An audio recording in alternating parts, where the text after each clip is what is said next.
প্রতিদ্বন্দ্বী হিসেবে আপনি অনেক লম্বা চওড়া লিস্ট করে বসে আছেন। সবাইকে সেই লিস্টে যুক্ত করলেও আপনি আসলে ঠিক নামটা যুক্ত করতে ভুলে গেছেন, আর সেটা হচ্ছে আপনার নিজের নাম। পৃথিবীর মাঝে সবচেয়ে বড় জটিলতা হলো নিজেকে হারানো। অন্যরা আপনাকে হারায় না, বরং আপনি নিজেই হাল ছেড়ে দিয়ে হেরে যান তাদের কাছে, আর জিতিয়ে দেন প্রতিনিয়ত অন্য সবাইকে। এখনো পর্যন্ত যারাই সফল হয়েছে তাদের কেউ ঘরে শুয়ে বসে সফলতা পায়নি। তাদের পথটাও মসৃণ ছিল না, তাদের সামনে বাধার কমতিও ছিল না, তাদেরকে কেউ সামনে এগিয়ে দেয়নি। কিন্তু তারা যা করেছে সেটা হচ্ছে নিজেকে হারিয়ে কাজ করে গেছে, স্বপ্নকে বাস্তব করেছে, যা অন্য সবার জন্য স্বপ্ন। এখন আমরা কিছু করতে চাই ঠিকই, কিন্তু একটু কষ্ট হলে সামনে এগোনোর কথা ভুলে যাই। একটু চাপ আসলে স্বপ্নকে ঘুমের মধ্যে সীমাবদ্ধ করে রেখে দিই।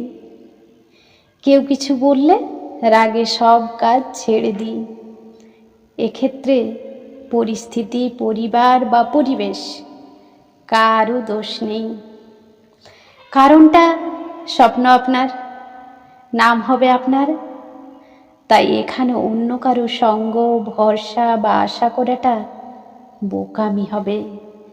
এটা আপনার দোষ যে আপনি মানুষের কথা শুনেই থেমে যান, ছেড়ে দেন নিজের স্বপ্নকে বাস্তবায়ন করা, ভুলে যান কি করতে চেয়েছিলেন, কি হওয়ার কথা ছিল।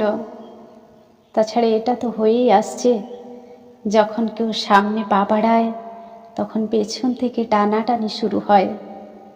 তাই বলে কেউ তো থেমে থাকেনি, নিজেকে আটকে রাখেনি, শুধু ভাগ্যের উপর তাকিয়ে রয়নি। সামনে এগিয়ে যাওয়া বন্ধ করে দেওয়াটা সমাধান নয়।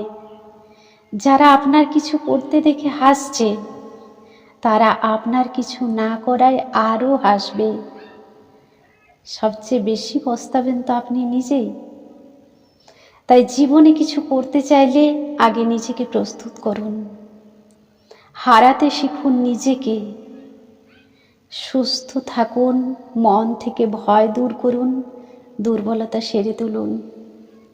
দেখবেন যখন আপনি নিজেই নিজেকে হারাতে শিখে গেছেন, তখন থেকে পৃথিবী আপনাকে আর আটকে রাখবে না। বিধাতা দু হাত মেলে সঙ্গ দেবে। হাজারো প্রতিবন্ধকতা আসলেও আপনি তা উতরে যাবেন।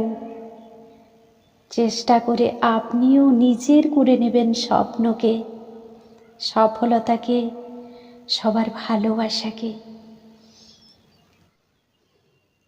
ধন্যবাদ। কলমে রশ্মিতা বিনতে মেহেদি, কণ্ঠে আমি মীনাক্ষী।